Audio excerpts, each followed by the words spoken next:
오늘 이 말씀을 듣고 내가 믿음의 확신을 가지고 있다면 이 어려운 시대를 무난하게 극복할 수가 있습니다. 왜 그렇습니까? 나는 혼자가 아니라는 사실입니다. 분명히 주님이 나와 함께하고 계시고 항상 나이 확신을 가지고 있습니다 하면 교회가 얼마나 소중한지, 내가 기도하는 것이 얼마나 믿음으로 기도하는지 실감을 하게 된다는 사실입니다.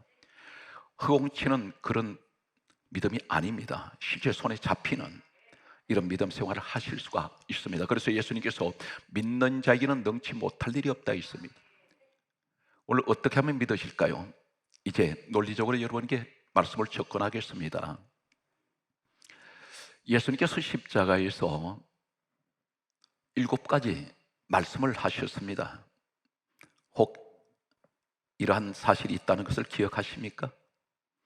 7가지 말씀을 하셨는데 왜 십자가에서 7가지를 말씀하실까요? 7은 무슨 수를 의미합니까? 완전수를 말씀하고 있습니다.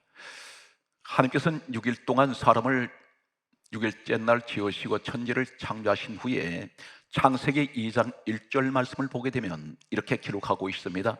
하나님께서 지으시던 모든 일을 마치시고 7째 날에 안식하시니라. 7은 안식의 수입니다. 평안의 수입니다. 예수님께서 십자가에서 7가지 말씀을 하신 내용이 어떤 내용이냐면 요한복음 19장 30절에 모든 일을 다 마치시고 내가 다 이루었다, 그렇게 말씀하셨습니다. 다 이루었다는 이 말씀은 이 땅에 오신 모든 일을 다 마치셨다는 것입니다. 그리고 주님은 바로 안식으로 들어가십니다. 이 땅에 오신 예수님을 아십니까? 어느 정도 아시고 계십니까? 소개합니다. 빌립보서 2장 6절에 보게 되면 우리 예수님을 가리켜 그분은 근본 하나님 본체라고 말씀합니다. 근본 하나님 본체. 그런데 근본이란 이 말이 골로새서 1장 18절에 보게 되면 근본이신 예수 그리스도를 말씀하면서 이 근본이라는 말은 헬라어 신약성의 원문에는 아르케입니다. 아르케란 이 말은 처음, 시작이라는 의미를 갖습니다. 그런데 똑같은 이 근본이란 단어의 속에 있는 이 헬라 원문이 요한복음 1장 1절에 태초에, 이 말씀이 아르케입니다. 바로 예수님의 태초라 말입니다. 예수님이 처음이라는 것입니다. 예수님부터 시작이라는 것입니다. 좀 더 구체적으로 말씀을 드리겠습니다. 계시록 3장 14절에 말씀하시기를 하나님의 창조의 근본이신 예수 그리스도, 하나님 창조의 근본이 예수 그리스도입니다. 그렇다면 이분이 누구신가요? 우리 하나님 본체 되시는 분이 예수라는 것입니다. 성경 말씀은 이렇게 기록하고 있습니다. 예수님께서 이 땅에 오시기 전 한 가지 충격적인 사실을, 역사를 소개하고 있습니다. 성경 밖에 기록된 한 가지 역사는 예수님께서 이 땅에 오시기 전 BC 1740년에서 681년 사이에 기록된 이사야서가 있습니다. 다시 말씀드려서 예수님이 이 땅에 오시기 전 약 700년 전에 이미 예언된 한 가지 기록이 있습니다. 이 기록된 문서는 우리가 성경에 기록되어 있고, 또 기록된 문서는 지금 이스라엘 국립박물관에 고대 문서로 진공 상태에서 보존되어 있는 내용이 하나 있습니다.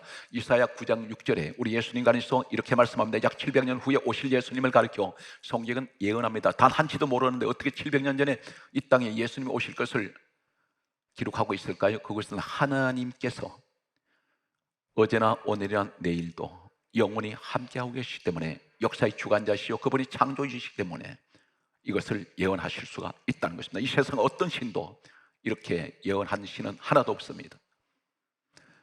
이사야 9장 6절에 한 아기가 우리에게서 낳고, 예수 그리스도를 말씀합니다. 한 아들을 우리에게 주셨는데, 5가지를 말씀합니다. 기묘자, 모사, 우리의 한 아기, 한 아들 예수 그리스도는 전능하신 하나님이라 했습니다.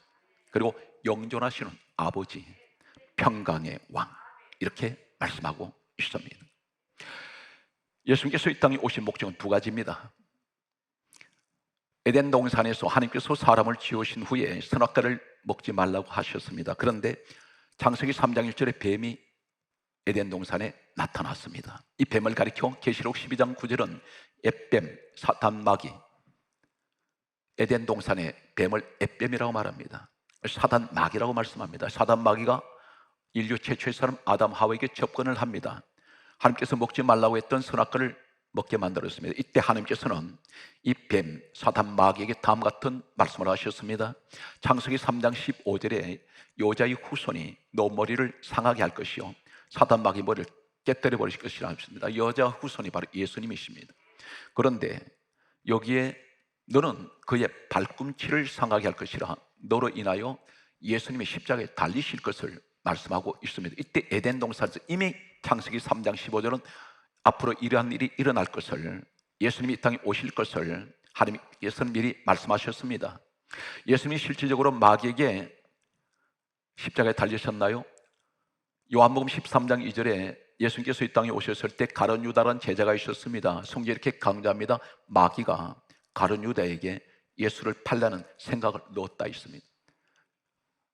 겉으로 드러나는 모습은 가룟 유다인데, 은 30에 예수를 팔았던 자는 가룟 유다인데, 이 가룟 유다는 조종당했습니다. 이용당했습니다. 마귀가 생각을 지배해버렸습니다. 그래서 예수를 팔아버리게 만들었습니다. 실질적으로 창세기 3장 15절에 하나님 말씀하신 이 예언은 요한복음 13장 2절에 그대로 이루어집니다. 성경 말씀은 예수님이 오신 목적이 뭡니까? 하나님 말씀하신 대로 마태복음 1장 21절에 첫째는 마귀에게 속아서 죄인된, 성경 강조합니다, 자기 백성을 구원하시기 위해서, 죄에서 구원하기 위해서 오셨습니다. 두 번째는 요한일서 3장 8절에 하나님 아들이 오신 것은 마귀를 심판하시기 위해서 오셨습니다. 두 가지 이유 때문에 오셨습니다. 하나는 죄인 만든 사탄 마귀는 심판하시고, 사단 마귀에게 속아서 죄인된 아담 하와는 구원하시기 위해서, 죄에서 구원하시기 두 가지입니다. 사단 마귀는 심판의 주님이 되시고 우리에게는 구원의 주가 되십니다. 이 두 가지를 이루러 오셨는데 과연 그럴까요? 여기서 의문점을 던집니다.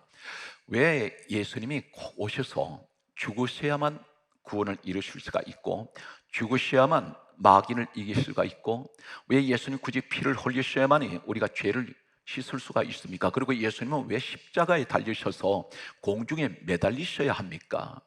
이런 의문점을 우리는 갖게 됩니다.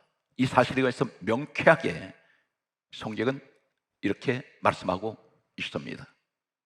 성경 말씀 보게 되면 히브리서 2장 14절에 예수님이 왜 죽으셔야만이 마귀를 이길 수 있냐면, 놀랍게도 히브리서 2장 14절에 이렇게 말씀합니다. 예수님이 죽음을 통하여 죽음의 세력을 잡은 자 마귀를 멸하신다 했습니다. 다시 말씀하시면 무슨 말입니까? 예수님이 죽으셔야 이 죽음의 권세를 가진 자 누굽니까? 사탄 마귀입니다. 이 마귀를 멸하신다 했습니다. 그러면 죽음의 세력을 잡은 자가 마귀면 모든 죽음의 권세를 가지고 있는, 사망 권세를 갖고 있는 자가 마귀인데, 왜 예수님이 죽으셔서 이 마귀를 어떻게 이기십니까? 죽음을 권세를 가지고 있는 이 사탄 마귀는 절대로 죽은 자는 살아날 수가 없습니다. 그런데 예수님이 살아나셨단 말입니다. 죽음의 권세를 깨뜨려 버렸다는 것입니다. 사망 권세를 이기셨다는 것입니다. 이것을 우리에게 가르쳐주고 있습니다. 이 세상에 아무리 능력이 있고 이 지구상에 존재하는 수천 개의 핵무기를 터뜨려도 마귀 못 이깁니다. 사단을 이길 자는 아무도 없습니다. 단 한 분, 우리 하나님밖에 안 계십니다. 우리 하나님께서 죽음의 세력을 잡은 마귀를 이길 방법은 예수님이 죽으시고 살아나셔야 이 마귀를 권세를 깨뜨려 버리는 겁니다. 죽음의 권세를 잡고 있는 자한테는 살아날 적 없기 때문입니다. 우리 예수님만 살아나셨습니다. 무덤에 왜 들어가십니까? 무덤에 들어간 자는 죽은 자가 들어갑니다. 죽은 자가 가와 들어가는 그 자리에서 예수님이 살아나셨습니다. 이것은 사탄 마귀의 권세를, 사망 권세, 죽음의 권세를 이겨버렸다는 것입니다. 그런데 예수님이 왜 공중에 달리십니까? 이 공중의 의미가 뭘까요? 왜 꼭 십자가에 달리셔서 땅에서 죽으실 수 있는데 왜 공중에 달려서 죽으십니까? 그것에서 운명하셨습니다. 그리고 공중에서 7가지를 말씀하셨는데, 이 사실에서 성경이 이렇게 강조합니다. 너무나 정확한 성경 기록된 대로 믿으시기 바랍니다. 일말에 의심하지 마십시오. 오늘 하나님 우리를 지켜보고 계십니다. 에베소서 2장 2절에 보게 되면 공중 권세 잡은 자가 있습니다. 공중에 권세 잡은 자가 있습니다. 이 권세를 잡고 있는 자가 누구일까요? 지금 불순종의 아들들에게 역사하는 영이라 있습니다. 악령입니다. 사탄 마귀 영들입니다. 이 사탄 마귀 영들은 공중의 권세를 잡고 있습니다. 그런데 예수님이 그 공중에 달리셨어요. 공중에 올라가셨습니다. 어떻게? 십자가를 지고 여기서 죽으심으로 죽음의 세력을 잡은 자를 심판해 버립니다. 공중 권세를 정복해 버렸다는 것입니다. 사탄을 잡아버렸다는 것입니다. 이 사건이 과연 실감나십니까? 성경 말씀은 이렇게 기록하고 있습니다. 구약 성경에 모세 시대 때 예수님 이 땅에 오시기 전 약 1500년 전에 일어난 사건 가운데 민수기 21장 8절에서 9절을 보게 되면 불뱀에게 물린 자들마다 하나님께서 말씀하시기를 나무에 장대에 뱀을 달아 공중에다가 그것을 들고 있으라고 있습니다. 이 뱀은, 불뱀은 하늘을 날아다니는, 공중을 날아다니는 뱀들입니다. 그런데 이 공중에서 뱀을 마귀로 의미한다는 공중권세를 잡고 있어요. 그런데 나무에 이 뱀을 달아놓았습니다. 그런데 그것을 바라보는 자마다 다 살아납니다. 근데 예수님 오셔서 뭐라고 말씀합니까? 1500년 후에 오셔서 하신 말씀이 요한복음 3장 14절에서 15절 하신 말씀이 모세가 나무에 뱀을 든 것 같이 인자가 들려야 할 것이다. 예수는 십자가 사건이라는 것입니다. 그러면 이것을 믿는 자마다 다 영생하리라. 생명의 축복이 주어지는 거예요. 모세 때는 바라보는 자가 다 살아나는데 이제는 이것을 믿는 자마다, 이 말이 무슨 말입니까?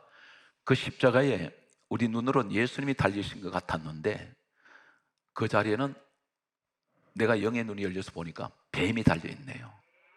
다시 말해서 공중권세 잡은 자를, 불순종의 아들들에게 역사하는 악한 사탄 마귀를 잡아버렸다는 것입니다. 그래서 뱀을 잡아놨습니다. 그래서 하나님께서 말씀하셨던 창세기 3장 15절에 여자의 후손 너 머리를 깰 것이다, 너를 부숴버릴 것이다, 너를 심판할 것이다, 나무에 뱀머리 박아놨습니다. 오늘 성경 말씀을 계속해서 소개합니다. 성경 말씀을 보게 되면 고린도전서 15장 3절에 우리에게 뭘 말씀합니까? 예수님 이제 구원을 우리에게 말씀한 심판을 말씀드렸고 마귀는 심판하시고 우리에게 뭘 말씀합니까? 고린도전서 15장 3절은 하시는 말씀이 예수 그리스도는 우리 죄 때문에 죽으셨다고 되어 있습니다. 구원의 주, 나에게는 구원의 주가 되십니다. 고린도후서 5장 14절에 말씀하시기를 모든 사람의 죄를 대신해서 죽으셨습니다. 죄는 누가 지었습니까? 우리가 지었습니다. 그런데 한 가지 더 강조합니다. 갈라디아 3장 13절은 이렇게 말씀합니다. 예수님께서는 우리 죄 때문에 저주를 받으셔서 나무에 달리셨습니다. 그런데 놀랍게도 우리를 저주에서 속량하셨습니다. 이 속량의 말이 무슨 말이냐면 내 죄값을 예수님이 십자가에서 죽음으로 갚아버리셨습니다. 대가를 치렀다는 것입니다. 오늘 여러분 가운데 예수 그리스도 안에서 어떤 사람은 이렇게 말합니다. 우리 집안에 무슨 저주가 있는가 봐. 그런 말 절대 하지 마십시오. 믿음 없는 소리 하지 마십시오. 그것은 성경에 그렇게 말씀하지 않습니다. 무슨 말입니까? 2000년 전에 예수는 십자가에서 나의 저주는 다 가져가 버렸습니다. 그것을 십자가에서 다 치르셨습니다. 예수님이 죽으심으로 그 대가를 치르셨단 말입니다. 이해가 되십니까? 그래서 성경 강조합니다. 로마서 8장 1절에 예수 그리스도 아닌 자는 누구든지 정죄함이 없습니다. 이 정죄가 뭡니까? 누구든지 절대 저주가 오지 않습니다. 성경 말씀은 히브리서 9장 12절에 그래서 하실 말씀이 예수의 피는 우리를 영원히 속죄하셨습니다. 모든 죄가 영원히 속죄되어 버렸습니다. 죄사함을 받았습니다. 그분들이 오늘 여러분들이란 사실입니다. 이 사실 믿습니까? 이제 예수님 십자가에 7가지 하신 말씀을 반드시 들으시고 예수님 몇 시간 동안 십자가에 달려 계신지를 성경 기록합니다. 첫 번째, 십자가에서 하신 7가지 가운데 첫 번째 말씀이 있습니다. 마가복음 15장 25절 말씀 보면 예수님은 성경 기록하기를 제3시에 십자가에 못 박히셨습니다. 그리고 마가복음 15장 34절에 제9시에 몇 시간 흘렀습니까? 6시간입니다. 이때 상황이 어떤 상황입니까? 창으로 십자가에 달리신 예수님 옆구리를 찔렀습니다. 깊숙이 찔렀을 때에 물과 피가 다 쏟아졌습니다. 앙상한 뼈에 가죽만 남았는지 모릅니다. 뜨거운 태양열이 자기라는 그곳에서 머리에 가시체를 쓰고 계십니다. 등에는 수많은 채찍을 맞았습니다. 그 채찍 끝에는 고대 역사의 채찍에는 자료를 보면 갈고리가 달려 있습니다. 낚시바늘 같은 게 달려 있습니다. 짐승뼈를 갈아서 낚시바늘로 만들어 놨는데 채찍을 휘두를 때마다 살점이 떨어져 나갑니다. 무수한 채찍을 맞으셨고 얼굴은 퉁퉁 부으셨습니다. 주먹으로 예수님 얼굴을 때렸습니다. 그런데 주님이 눈을 뜨실 수가 없습니다. 얼굴은 부을 대로 다 부으셨을 것입니다. 피가 말라서 눈을 뜨실 수가 없습니다. 이러한 상황에 계실 때에 성경은 마가복음 15장 34절에 이렇게 첫 번째 십자가에 사신 말씀이 있습니다. 엘리 엘리 라마 사박다니, 나의 하나님 나의 하나님 어찌하여 나를 버리시나이까. 이 버리시나이까 이 말씀이 예수님 당신만을 두고 얘기하시는 것일까요? 아닙니다. 갈라디아 2장 20절에 이렇게 말씀합니다. 예수님은 나를 위하여 자신을 버리셨다 했습니다. 예수님이 이 땅에 오신 목적이 뭡니까? 그분 십자가에 내 죄값을 치르기 위해서 십자가에 달리신 분입니다. 엘리 엘리 라마 사박다니, 나의 하나님 어찌하여 나를 버리시나가. 이 말씀은 내가 내 사랑한 저 죄인된 내 백성을 위해서 나는 내 몸을 버립니다. 이 고백이 있습니다. 오늘 여러분들의 죄를 위해서 예수님은 당신을 십자가에 버렸습니다. 그래서 하나님 아버지께 그렇게 기도하고 있습니다. 나는 버려진 하나님 아들입니다. 내 백성을 살리려고. 두 번째가 누가복음 23장 34절에 다음같이 말씀하고 있습니다. 누가복음 23장 34절에 보게 되면 하시는 말씀이, 아버지 저들의 죄를 사하여 주옵소서. 저들이 하는 것을 알지 못합니다. 여기서 두 번째 하신 말씀이 십자가에서, 이 말씀이 무슨 의미입니까? 첫 번째는 나를 버리셨나이까. 이 말씀은 나는 내 백성 살려고 내가 하나님 버리진 십자가에 나는 버렸습니다. 내 몸을 버렸습니다. 그러므로 두 번째 기도하신 것은 내 백성을, 그들의 죄를 용서해 주세요. 사하여 주세요. 그리고 그들이 지은 죄 기억하지 말아 주시고, 사하여 달라는 말은 기억하지 말아 주세요. 내가 대신 저 백성을 위해서 내 몸을 던졌지 않습니까? 버렸지 않습니까? 그러므로 저들이 자신이 하는 죄를 알지 못합니다. 죄가 죄인 것도 모르고 죄를 짓는 이 불쌍한 백성들을 살려달라고, 죄를 기억하지 말아달라는 두 번째 절규의 말씀이 십자가에서 하늘 향해서 부르짖었습니다. 여기 바로 여러분과 제가 있습니다. 세 번째가 누가복음 23장 42절 말씀 보게 되면 예수님 양편에 두 개의 십자가가 있습니다. 이 십자가에 강도들이 있습니다.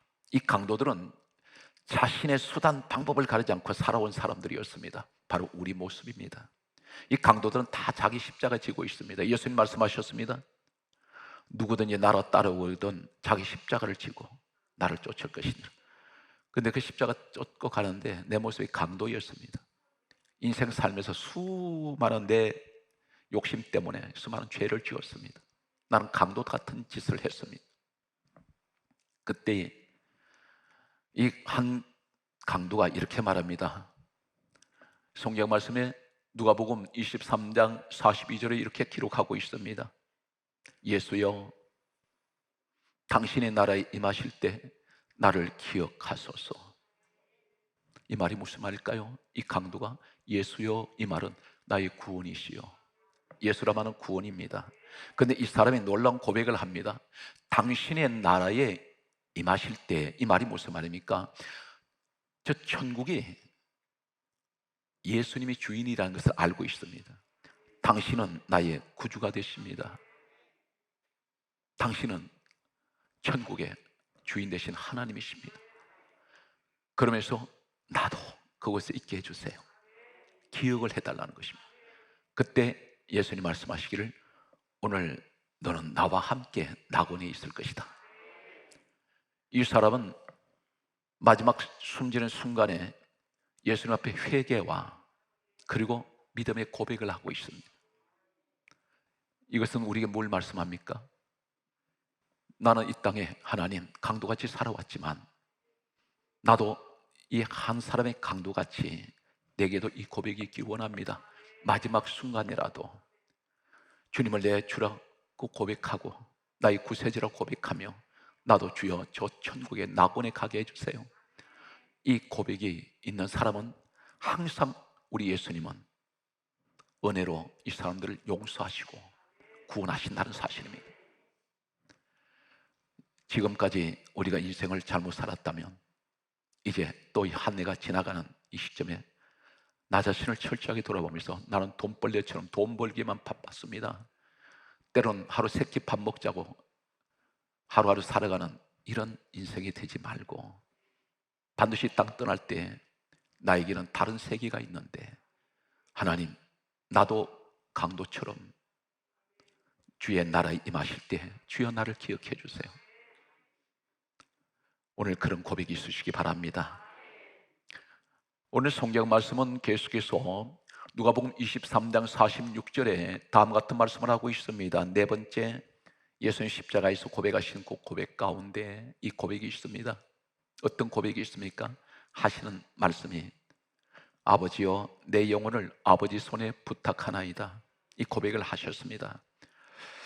예수님 당신만 그렇게 당신을 위한 그 기도였을까요? 아닙니다. 나의 영혼을 아버지 손에 부탁하나이다. 이 고백이 어떤 고백이냐면 우리는 예수 그리스도를 믿고 예수 그리스도 안에서 구원받았습니다. 예수님의 십자가에서 아버지 내 영혼을 아버지 손에 부탁합니다. 이 고백이 바로 무슨 고백이냐면 하나님 아버지 내가 구원하신 나를 통해서 구원하신 내 백성들의 영혼을 아버지 손에 부탁합니다. 모든 우리 예수 안에 있는 사람들에게 영혼을 부탁하시는 하나님께 영혼을 맡기시는 이 고백을 하고 있다는 것입니다. 우주적인 얘기입니다. 다섯 번째가 이렇게 말씀합니다. 요한복음 19장 성경 말씀을 보게 되면 25절에서 26절 말씀을 보면 요한복음 19장 25절에서 26절에 이렇게 말씀하고 있습니다. 십자가 곁에 사람 이름이 등장합니다. 어머니 그리고 이모 글로바의 아내 마리아 막달라 마리아 25절에 그렇게 말씀하면서 26절에는 어머니 곁에 예수님이 사랑하시는 제자가 있는 것을 보시고 하시는 말씀이 옆에 있는 제자에게 어머니 마리아에게 이렇게 말합니다. 여자여 보소서 어머니라고 부르지 않습니다. 여자여 보소서 아들입니다. 양자 삼으라는 것입니다. 십자가에서 내려다 보시면서 그러면서 예수님이 사랑하신 제자가 십자가에 와 있는 이 예수님이 제자에게 하시는 말씀이 보라 내 어머니다. 이 마리아와 사랑하는 이 제자 학자들은 이렇게 말합니다. 이 사도 요한으로 이야기를 하고 있습니다. 사도 요한은 우리가 알고 있듯이 요한계시록, 요한일서삼서, 요한복음을 기록한 끝까지 12제자 가운데 살아남았던 제자였습니다. 그런데 왜 마리아를 제자인 이 요한에게 아들이라고 그렇게 인연을 맺어줄까요? 양자를 맺어줍니다. 양어머니로. 이 마리아에게는 목수 요셉과의 사이에서 많은 자녀가 태어났습니다.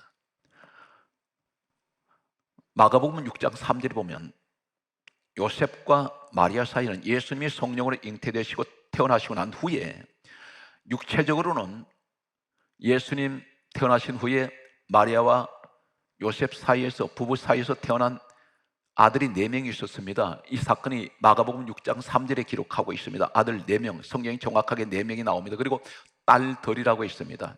최소한 딸들이라면 복수로 사용하는데 2명인지 3명인지 4명인지 모릅니다. 최소한 아들 4명과 딸 2로 계산하면 6명 이상은 마리아 몸을 통해서 태어났습니다. 그들은 육체적으로 예수님 동생입니다. 그런데 십자가에 예수님 달려 계실 때 한 사람도 이 사람 얼굴이 보이지 않습니다. 그들은 예수님을 배척해 버렸습니다. 심지어 이 어머니까지 예수님이 십자가에서 마리아를 사랑하는 제자에게 부탁한 것은 이 마리아는 의지할 데가 없어졌습니다. 예수님이 떠나실 때 주님께서 이 여자여 이 부르는 이 말씀이 뭐냐면 헬라어로 귀내라는 이 의미가 어떤 뜻이냐면 귀부인이라는 것입니다. 귀한 여자, 그렇게 부르는 이 의미가 어떤 것일까요? 이 마리아는 이런 예언을 받은 적이 있습니다. 누가복음 2장 35절에 칼이 너 마음을 찌르듯 하리라. 이 마리아는 평생 예수님 때문에 칼이 마음에 찔려 있듯이 늘 고통 가운데 살았습니다.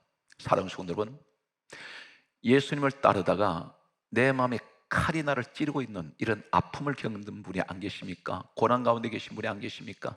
이 사람들은 마리아처럼 귀한 사람입니다. 예수님은 숨쉬는 그 순간까지 이 사람을 잊지 않습니다. 평생의 가슴에 예수님 때문에 칼이 마음에 찔려 있듯이 늘 이 고통을 안고 살아가는 사람, 의지할 곳 없는 사람, 주님은 마지막 숨을 거두시기 전까지도 이 마리아를 염려하셨습니다.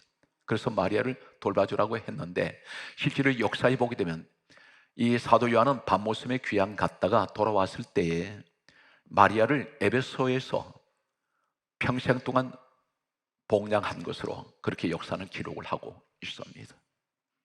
여섯 번째, 요한복음 19장 28절의 말씀을 보게 되면 여섯 번째 십자가에서 하신 말씀은 내가 목마르다, 목이 마르다고 하셨습니다. 이 의미는 어떤 것인가요? 인생에 목마른 인생들에게 누구든지 예수를 믿으면 예수님 십자가에서 내 인생의 목마른 것을 다 십자가에 못 박아버렸습니다. 우리는 예수 안에서 목마름이 없습니다. 인생의 갈증이 오지 않습니다. 이미 예수님 십자가에서 나의 목마름을 다 해결했습니다. 성경 말씀은 일곱 번째가 바로 요한복음 19장 30절에 내가 다 이루었다. 요한복음 14장 27절에 내가 주 안에 있는 나에게 오늘 이 사실 그대로 난 믿음을 가지고 있다면 성령 감사합니다. 우리 하실 말씀은 나의 평안을 너희에게 주노니 마음에 근심도 하지 말고 두려워하지도 말라.